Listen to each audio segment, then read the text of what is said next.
Welcome everyone to another edition of Expanding Mind.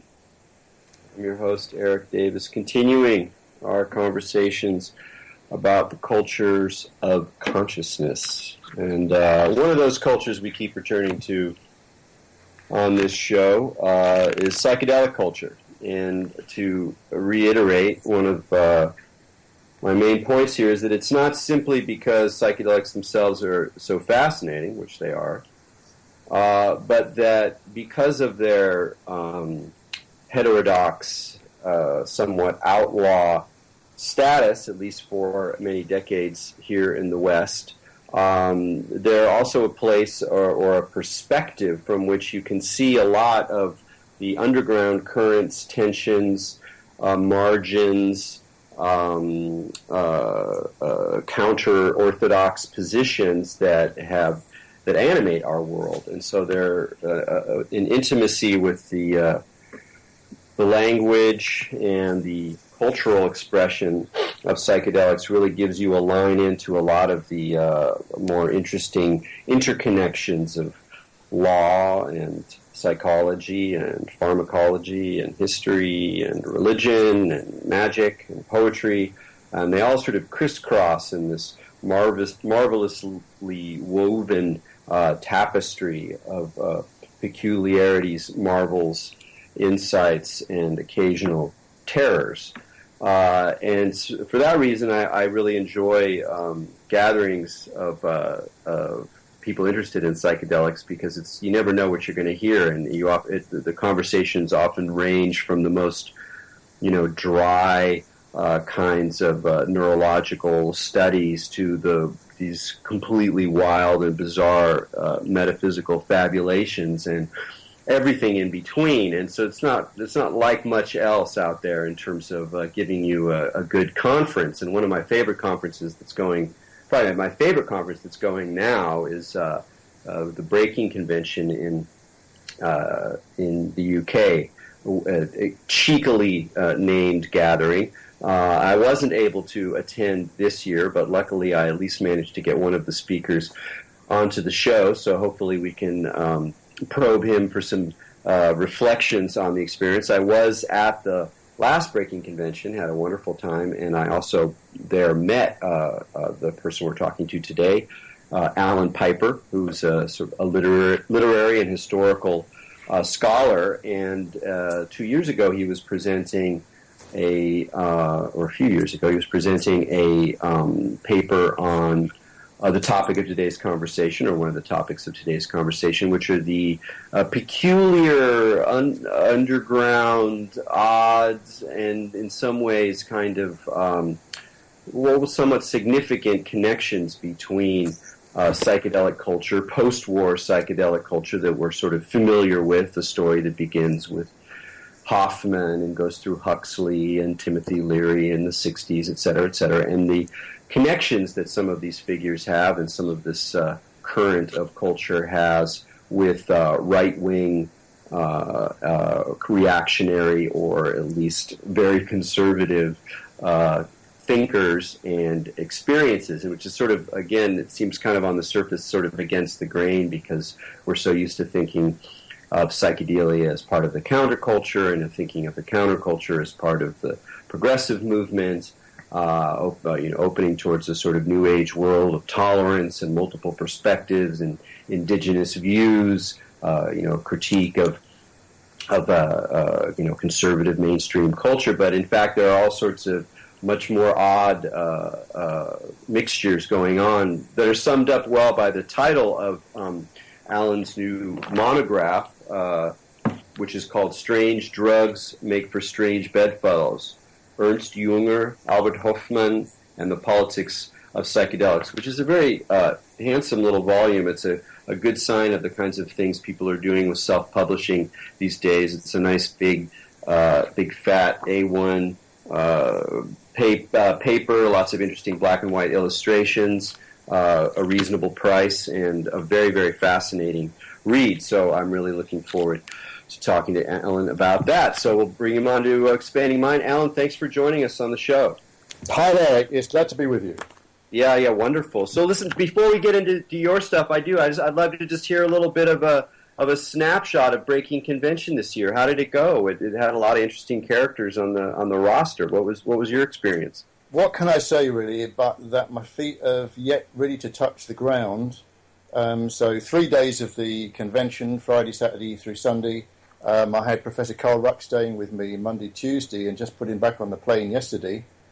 But as you say, I described it as a smorgasbord of psychedelic culture, and covering an awful lot of ground. Yeah, the legal side, medical side, scientific investigations, and so on, and into the further out realms of DMT entities and their status, and so on. I particularly enjoyed my friend Andy Roberts' presentation on Michael Holinshed, could be described as the British Timothy Leary, who was an associate of Timothy Leary's, and the LSD culture in the UK, which Andy covered in his earlier book, Orbian Dreaming, is perhaps a slightly neglected aspect of psychedelic history.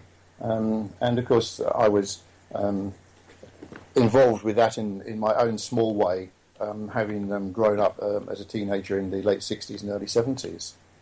So I think the culture was probably quite different from certainly the impression we have of West Coast culture, peace, love, and understanding, and so on. My experience was more kind of Withnail and I than Haight-Ashbury, should we say. Well, this is it. For people who haven't seen Withnail and I, could you just elaborate on that? I mean, this is one of the interesting things that I found at Breaking Convention was that there were very few Americans when I attended, and so I got a lot of European views as well as views from people from other parts of the world. But I was particularly interested, and Andy gave a presentation that year as well, about learning more about UK psychedelic culture. And I know, I think people are at least loosely familiar with the sort of festival scene and some of the ways that psychedelic culture went into the rave movement. But this distinction you're making here about maybe having a sort of different experience than the focus on peace, love, and understanding that at least was the sort of surface story of what was happening in the Haight. I think there was plenty of Withnails in the Haight at the time as well, and even more extreme characters. But in terms of that distinction you're making, what is that difference? What is that Withnail experience that was part of your exposure to psychedelic? I could pretty thoroughly identify with sort of shabby bedsits in Ladbroke Grove and dodgy dealers and so on, with the famous Camberwell Carrot. For those who haven't seen Withnail and I, you have to see it. But it gives a perspective of a life of relative poverty, dodgy dealers, and my sort of experience, knocking on some backstreet door and asking, Indian Dave for some acid, which came as pink microdots sealed between rolls of sellotape.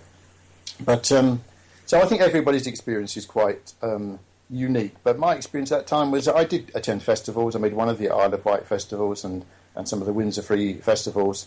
So they had that more kind of peace, love, and understanding, hippie-ish kind of aspect. But it was more, taking acid with friends in an urban environment and scoring some hash in a pub kind of thing. Yeah. Yeah, no, that makes sense. And then just a little bit more on Andy's presentation. Again, Timothy Leary is such an outsized figure within the cultural memory of psychedelics. But of course, Michael Hollingshead played an instrumental role in his turning on to LSD with the famous mayonnaise jar. And in terms of your sense of the way you could have a long conversation about the way that the peculiarities of Timothy Leary's personality really influenced this large mass movement in certain ways because of decisions he made, how he decided to represent himself, how he decided to put forward his message. And while Hollingshead was not as visible a figure, he also had a lot of influence. And I'm curious what your impressions are of what kind of personality tics, if you will, that he had that really did end up having an influence on a lot of other people as well, because he was an interesting guy. Well, I've got to say, although Andy, presented on Hollingshead, I don't think it's enough for me to kind of describe him. He was obviously a kind of wild card, mixing it with the kind of bohemian, literati of the day. But I think we have to wait really for Andy's book, or maybe for you to interview Andy to have a real perspective on Hollingshead. I mean, he seemed to be involved with this kind of King's Road culture, which was something that was very remote from myself. Mm. And King's Road was the center. That was the sort of hate. Well, kind of. I mean, that's yes. Just in terms of being a central zone. It was a centre for kind of hippie clothing. I say hippie clothing, probably some of the more expensive kind of boutiques and so on. And so characters like Marianne Faithfull, Mick Jagger, you would see them walking along the street there. That was the kind of, it's Chelsea, which was it's a rich, essentially a rich area. So the kind of that was kind of, one might say, the affluent literati and glitterati kind of focus, I suppose, of psychedelic culture. And the kind of across the tracks would be kind of Ladbroke Grove, Portobello Road, and so on. Of course, the Mick Jagger film, Nick Rogue film is Performance. For a moment. Performance, of course, was set in that Ladbroke Grove area. So that was an area that I was familiar with. I worked down at Portobello Road in the Electric Cinema, a kind of an offbeat kind of cinema down there. Actually, one of the oldest cinemas in London, if not the very first cinema, the Electric Cinema being its original title. But those were good days. Yeah, those were very fascinating days. Greg Sams, I don't know if you know Greg Sams, but the Sams brothers, who set up a Whole Food bakery and so on down Portobello Road, and so that was the kind of scene that I was part of the scene that I was familiar with, and going back into my teenage years. Yeah, it's interesting. I mean, here we are. We're once again talking about the 60s and 70s, which is the thing that people usually do when we're talking about psychedelic culture or trying to understand where it comes from. And your research of late, or a number of years now, has been to go back before even the 1950s and get into the interwar period and even earlier times, following a number of different sort of tendrils. And I'm just kind of curious how you first sort of got interested in that, and what was it that sort of called you back there to make some of these very interesting discoveries or presentations that you've made. So, well, strangely enough, I mean, that takes me back really to that kind of Ladbroke Grove period of my life, where I worked in electric cinema, just collecting and sending out the cans, and then spending the day reading whatever background free Rajneesh or whatever took my fancy at that particular time. And funny enough, talking about Rajneesh, I mentioned his kind of interest, and some people have said that he's had a sort of fascination with the Nazis. But his suggestion, I was struck at that time by his suggestion in one of his talks, that Hitler was on some kind of secret esoteric mission. And, it was that even back then, so we're talking sort of 1972, 73, that kind of set some warning bells ringing in my head. And I describe a little bit within Strange Drugs that I then read quite an extensive article in one of the New Age journals, looking at the Wondervogel, which I think you've mentioned yourself, in your discussion with Amy Hale back in 2014, which I listened to this morning, as a matter of fact.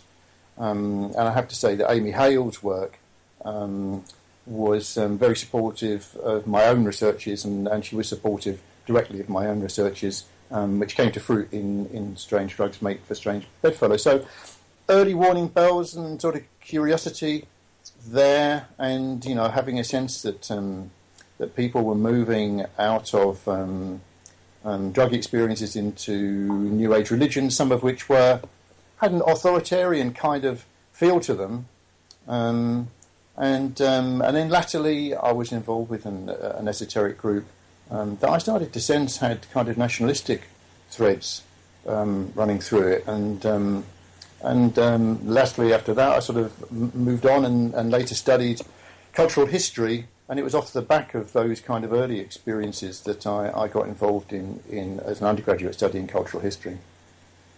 Very much. So what was your presentation at Breaking Convention? Was it the material in Strange Drugs? No, it was not. It's kind of related, but my presentation at Breaking Convention was entitled Psychedelics, Transgression and the End of History. And I spent some time worrying about choosing such a glorious title leading up to my presentation, but anyway, happily it was well received. And it was looking at a number of things, looking at transgression as an important aspect of modernism. That's to say, the kind of reaction against modernity, the character of modernity, the reaction against materialism, industrialization, and so on and so on. So looking at that and talking about psychoactive drugs themselves as being transgressive, and by that nature being a technology that was well suited to a pre-existing culture of resistance in terms of the resistance of modernity that you saw in the arts and literature and music and so on, with Dada, surrealism, and such like. So yes, so their character, this kind of subversive character in a sense, the idea of Terence McKenna that he kind of deprograms you, from the meta-narratives of the church, the state, and such like.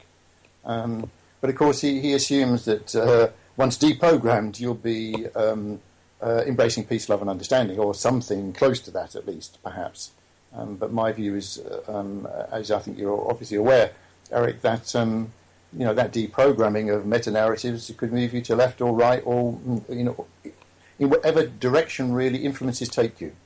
No, I really love the way you put that. I think in my own work too, I've come to see really the importance of, well, we could call it the avant-garde, as well as talking about modernism, in terms of where so much of this stuff derives from. So we're in a situation. That is kind of my hobby horse. Really, is saying it didn't start in the '60s. You've got to look further back. Right. And there's a rich literature to be looked at there in terms of Walter Benjamin, for example, who I'm not deeply familiar with. But there's a lot of wisdom to be found. I mean, for example, I mentioned Heinz Ewers, who was writing like 1901. He wrote a paper about intoxication and its uses in the creative arts, and which drug was good for this and which drug was good for that. So there's a rich history, and people need to look back further and have a sort of more nuanced view of the history. It didn't start just in the '60s. But, I totally agree, and it is deeply bound up, I think, with this basic sense of the insufficiency of modernity. That modernity leaves some things out, and that in its sort of building an institutionalization, science. The rule of reason, a sort of moderation of behavior, kind of bourgeois values, sort of enforced through mainstream convention, et cetera, that there's going to be a certain number of folks who are disaffected from that, including artists. And then, of course, in the late 19th century, arts themselves were full of sensuality, of aesthetic experiences, of deep, rich, symbolic, weird, dreamlike. All of the sort of elements that were left outside of the rationalist picture become the sort of materials for art.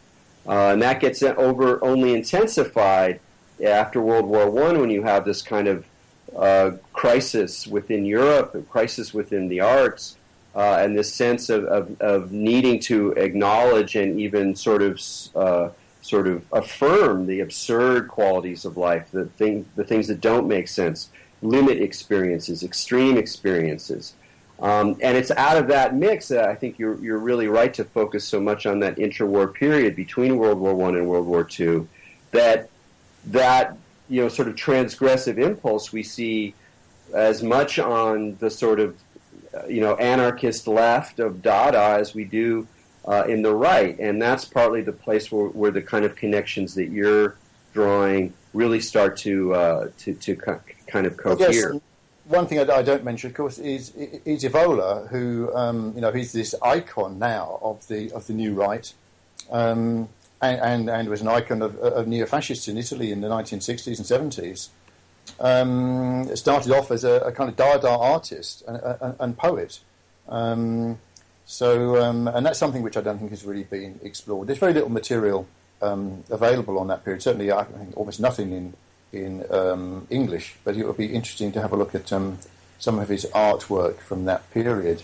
I believe some catalogues are available for those who have access to the libraries of any suitable galleries. But that's an interesting area to investigate. But just to give a fuller insight into what I was talking about, breaking convention, I sort of move on from the issue of transgression and saying, well, what happens when you have transgressed to the limit, so to speak, and what then happens beyond that? And also whether transgression, has been commodified and sold back to us, and has kind of, whether we've kind of reached a kind of limit when you get to movies like Hostel, the almost unlimited available of hardcore porn through the internet and so on. Are we passing a point where transgression has been, assimilated into our existing culture, and in that connection, whether psychedelic drugs are being assimilated in the same way in terms of approved medicines? I'm not saying that I resist this. But in terms of approved medicines and in terms of appeals to religion as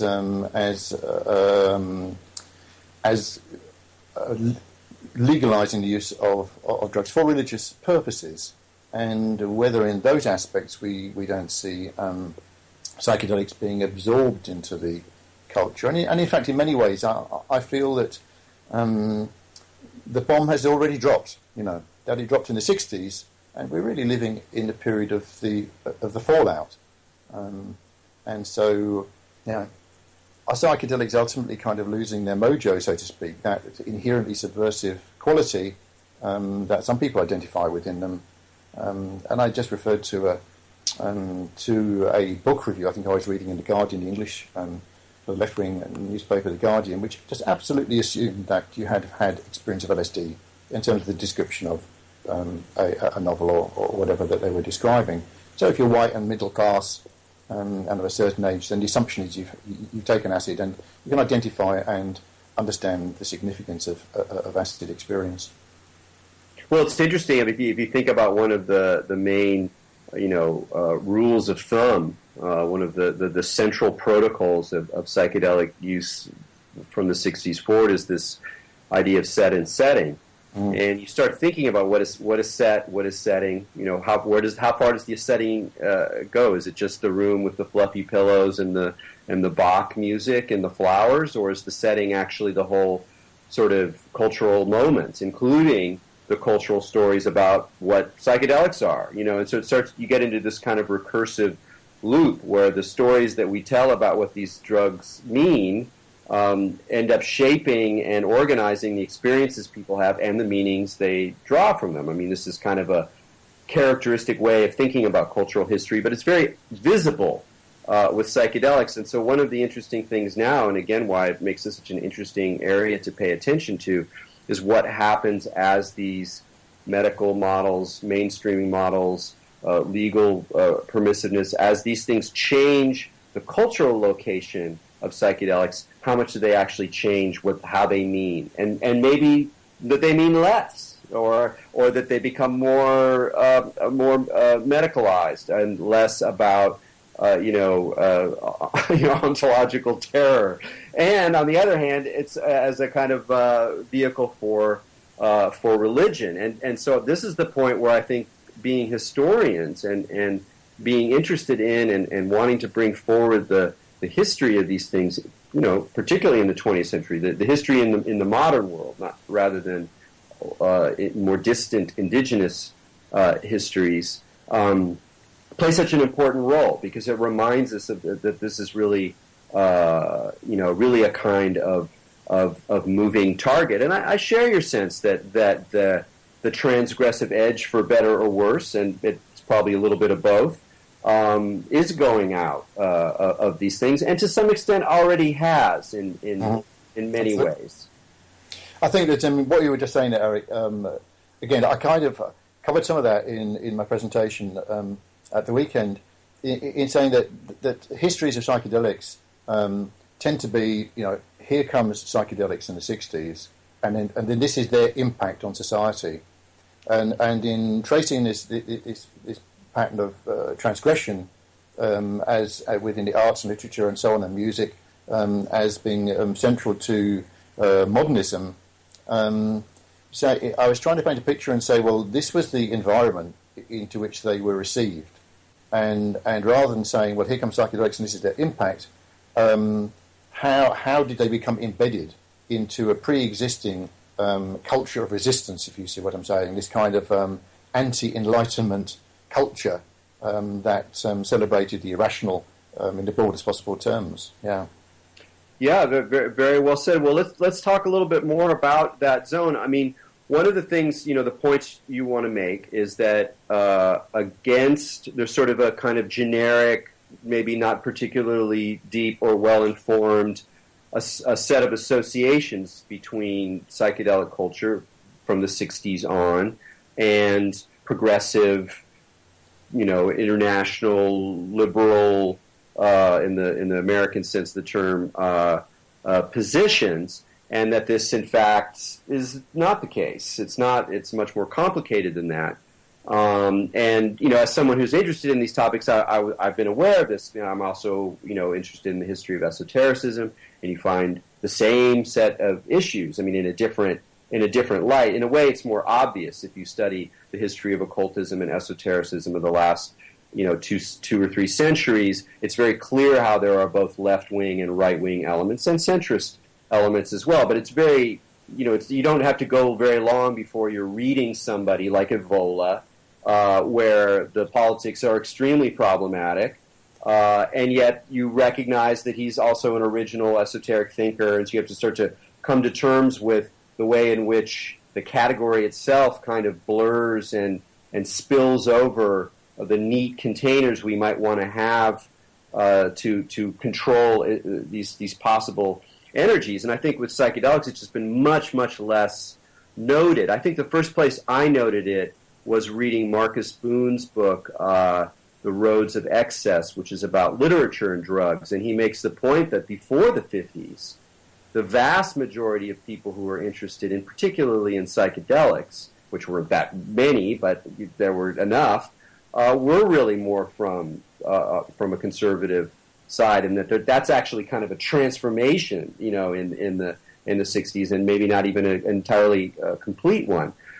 So can you give us a little snapshot, whether it's the relationship of Hoffman and Jünger, or whether it's a more general sense of that ambiguous status of how psychedelics appealed to people before the 50s, before this counterculture, and the way that they read them as having possibly very different kinds of political meanings and personal meanings.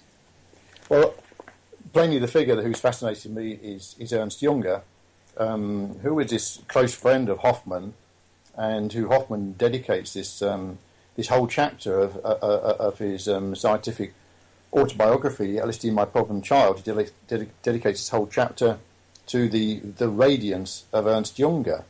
And certainly reading that chapter, although he briefly mentions some of Jünger's earlier works, which he describes himself as being less comfortable with concerning a new type of man, he's referring there to Jünger's work in English called The Worker. But you wouldn't know what a controversial figure Jünger was, and I was interested by Hoffman's love, shall we say, really, almost of Jünger, and to discover really who Jünger was in terms of a bigger picture. And as soon as you start investigating Jünger, you discover that he's best known for his descriptions of his experiences in the First World War, Storm of Steel, the translation of his first work, in fact, which I think had multiple editions and multiple versions, but his description of his experiences in the First World War. I think actually, having read it and having read another of his books on his experience in the First World War, Cops 1 to 5, I think it is, anyway, Cops whatever, followed by a number, which is just a strategic position on the front. Storm of Steel is actually a rather different character. The Cops, whatever it is, 125 should we call it, definitely is starting to move into kind of blood and soil kind of militarism that some people tend to characterise Jünger as having. But his books are never without humour, even though they're describing people, being killed standing next to him by a piece of shrapnel. But certainly one can't doubt that Jünger's experiences in the First World War, the dramatic experiences he's had of life and death, shaped his worldview. But his drug experiences, as I understand it, go back to his youth when he experimented with cannabis from his father's pharmacy. His father was a pharmacist. But anyway, Jünger is an immensely problematical figure, and so after the First World War, he was kind of involved in the youthful resistance to the Weimar Republic, the republic that was imposed on the German people effectively after the militarism of the First World War, and he formed part of the resistance to that, and was involved with some of the early kind of military, kind of paramilitary organisations and such like, and as described in Strange Drugs.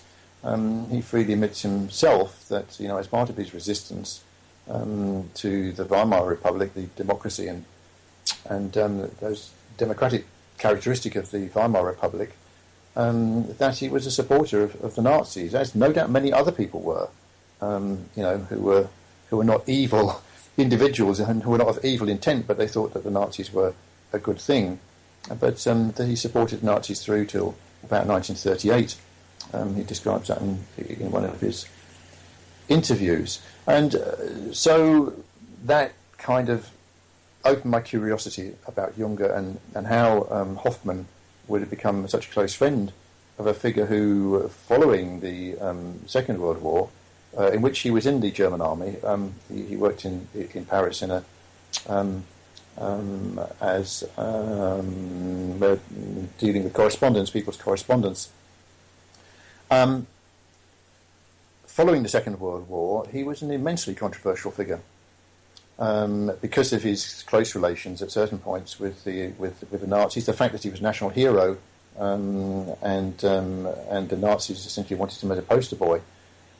So this seemed a problematical relationship, and I wanted to know more about it, and investigated this book, which happily had been translated into English, The Adventurous Heart, which Hoffman describes as sort of opening his eyes. Now, actually, there are two versions of The Adventurous Heart, one going back to the 1920s and one published in 1939, and Hoffman never makes it clear which version he actually read. Well, I'm sure he must have read both.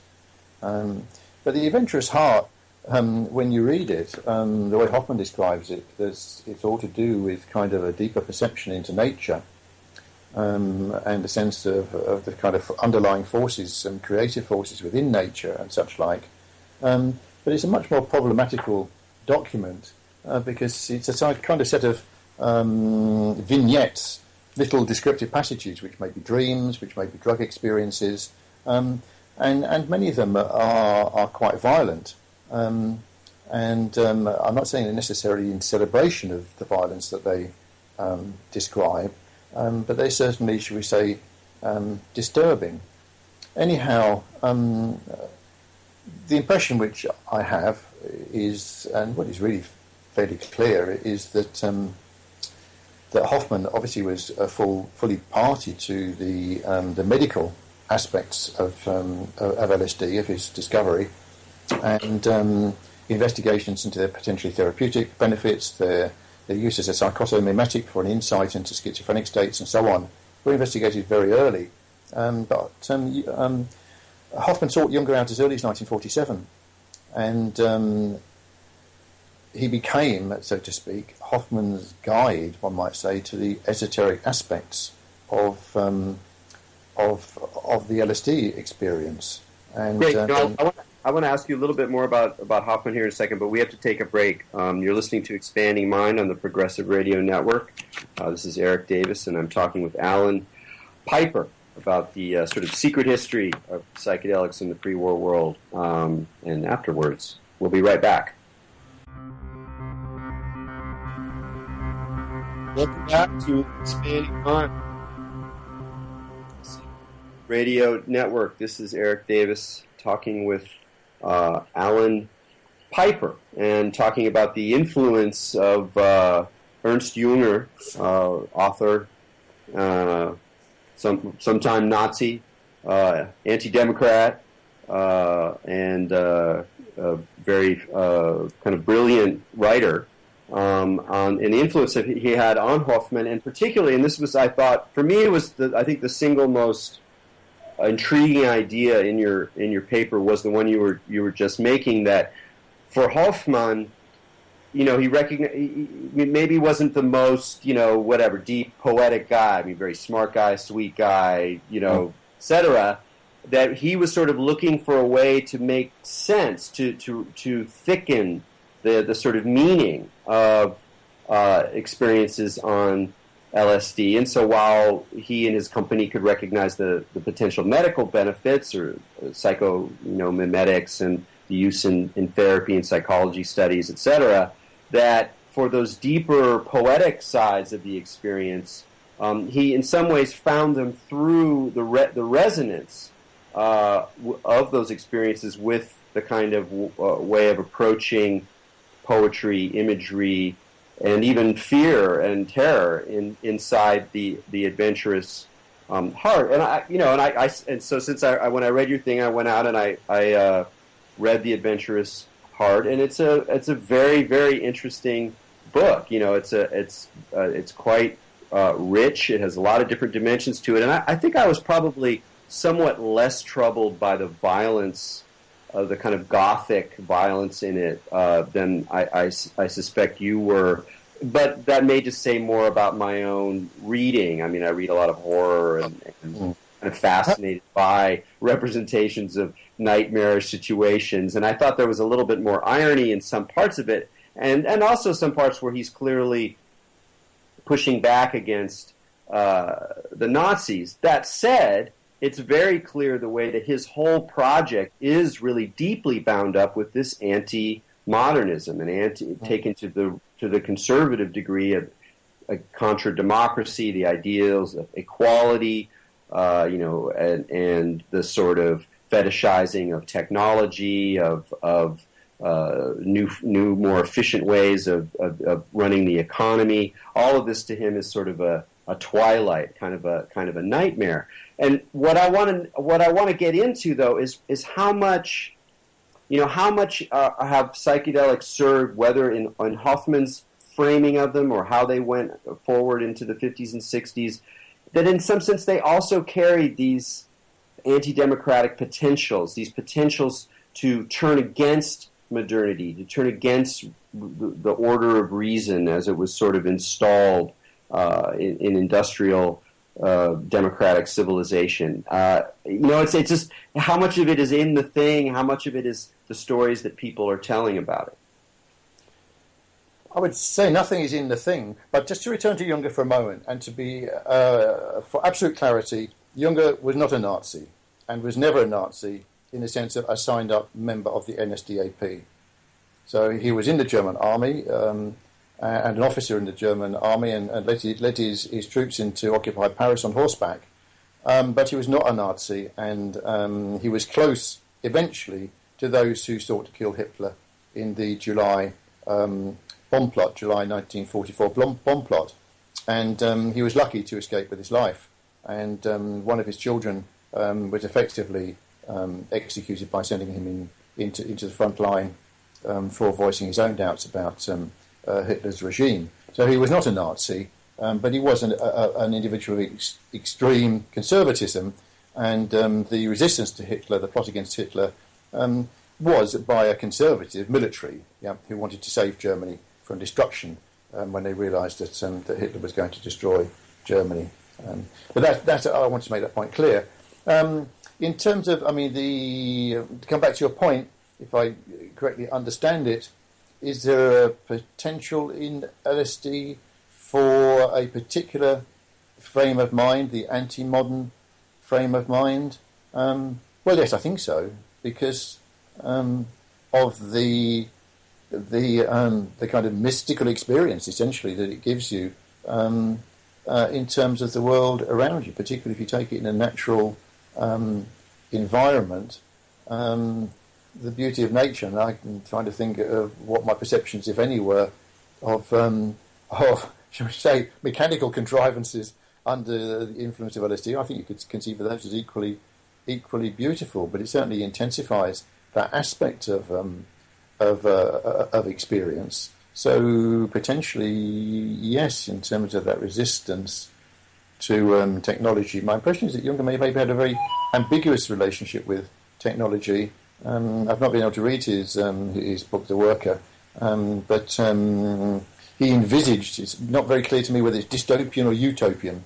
Utopian, his vision of a kind of a militaristic, industrial, utopia or dystopia, whichever. Yeah, I did manage to read the Glass Bees, which is a wonderful and really disturbingly prophetic book written in the late 50s, a novel, a futuristic, kind of a science fiction, very essayistic science fiction, but he looks towards a future where the development in robotics is not the large-scale automata that dominates most science fiction imagination. Instead, he's looking towards a future of tiny little independent machines that work together in consort. And as he's describing the economies that go around these technologies, again, it's startlingly prophetic of certain aspects of West Coast, Silicon Valley ideas, the way that intellect functions in this new world, the way that entertainment functions, the sort of the captain of industry of this robotic entertainment world is sort of a cross between Steve Jobs and Walt Disney. And Bruce Sterling wrote the foreword to the book, and he remarks on how brilliant and kind of prescient it is in many ways. And he has the best line about Jünger that in some sense, like all the reading I've done since reading your paper and becoming very interested in this figure, it sort of sums it all up. Which is Sterling says Sterling doesn't really address any of the political issues. He just says something like, I suspect that Ernst Jünger was a very scary man. And, you're just like, so it's a beautiful thing. But, we have about 10 minutes left here. And while we could keep going down, history lane, another important part of your piece is to bring it into the contemporary world. And we can say, yes, there are these figures, these pre-war figures, these older figures, Jünger, Carl Schmitt, there's a whole organization, and they clearly had a very profound relationship with Hoffman, who had his own, conservative side, which always seemed to me sort of fairly obvious, at least implicitly, in terms of how he carried himself and the way he spoke. But one of the other points that you're really trying to make is that today there are a whole host of much more explicitly new right political activist figures who are, kind of inhabiting the fringes of psychedelic culture and more centrally even in esoteric culture. And for them, figures like Evola and Jünger are like, idols, very important sort of sources of meaning. And that there's some sense that there's sort of, how to say this, like people aren't aware of the full extent or the possibilities of some of these currents of thought, even though they begin to make their way into, psychedelic culture, into journals, into New Age magazines, New Age publishers. So, what is your sense about that? Is there a real danger here, or what's going on? Well, now it's interesting. You should ask me. Use the word danger, because I was pondering as I listened this morning to your interview with Amy Hale.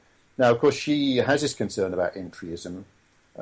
So It's just to say, these figures from the right kind of infiltrating, shall we say, or creating a presence within psychedelic culture or New Age culture, and thus importing their own agendas into that milieu. And I'm not sure that there's a danger as such. It's hard to say, because the question in part is how big is this? Is it just a tiny group of eccentrics, shall we say, who are fascinated with these figures like Carl Schmitt and Evola and Jünger from a certain kind of right-wing perspective? It's hard to say, to have the measure of it. I mean, Kaplan, for example, has studied some of these groups, and I should perhaps return to that to get some idea of the size of the issue. But the thing that interested me really was that there was this kind of loop from the 40s and 50s with Hoffman's involvement with Jünger, and then suddenly finding these figures, the Moynihan's, Annabel Lee and Michael Moynihan, having this involvement within the traditions as a publisher for Evola, and Annabel Lee or Moynihan as the translator of some of Albert Hoffman's works, and then the journal Tear, where a lot of this comes together. So, and Tear, I have ambiguous feelings about, and no doubt you've seen editions of it yourself. And I actually say in my introduction to Strange Drugs, well, the world, is a richer place. Our culture is a richer place for the presence of something like Tear, and yet, without going into detail, which you read my monograph, they are the Tear as a journal, which is essentially Evolian traditionalism, and elements of an interest in the New Right, particularly Alain de Benoist, one of the major ideologues. Tear is a mouthpiece for him, and his interest in pre-war Volkish culture. It's a strange mix of a kind of quasi-academic, attractively produced journal.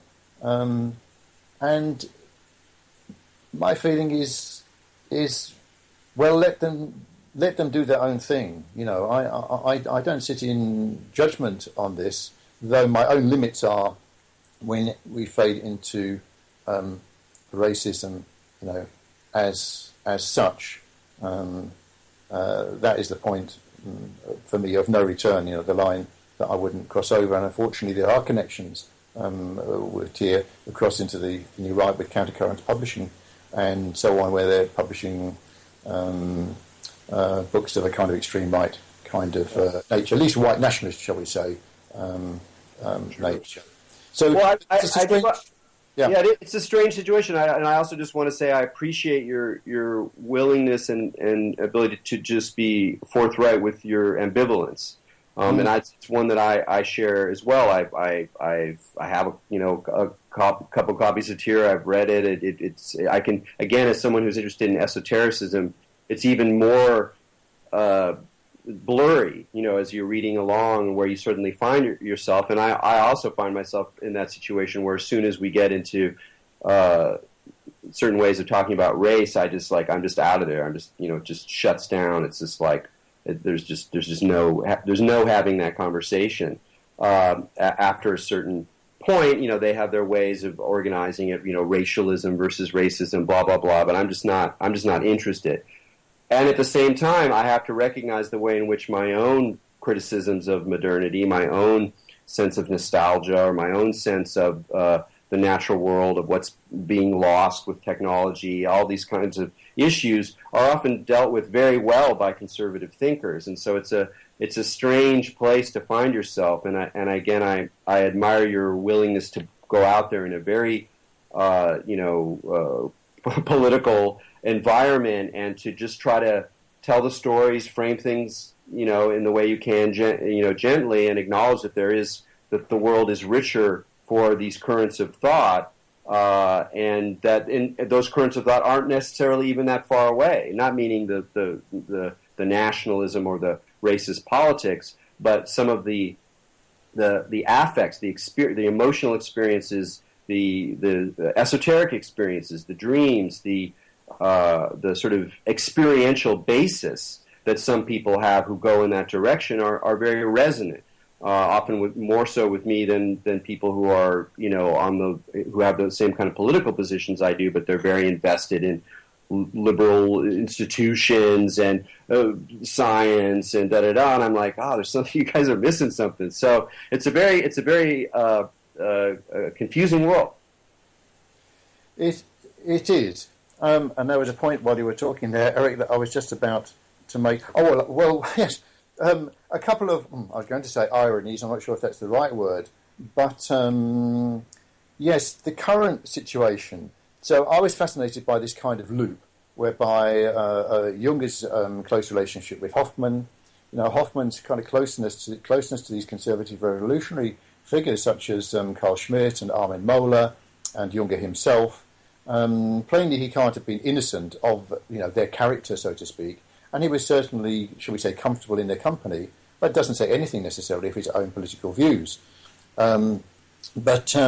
And then the fact that that these figures like Jünger and Schmitt are currently icons of the radical right, which stretches across kind of Nordic paganism, as that true, if I'm pronouncing that in the right kind of way, correct me if I'm wrong, and this kind of Odinism of various varieties of kind of Nordic paganism, Odinism, and such like. And I picked up Colin Cleary's, at least a recent collection of Colin Cleary's writings from Countercurrents, within which is Azatra and the Political, in which he says that he's unable to dissociate Azatra from white nationalism, and it has to have that politics of ethnic identity.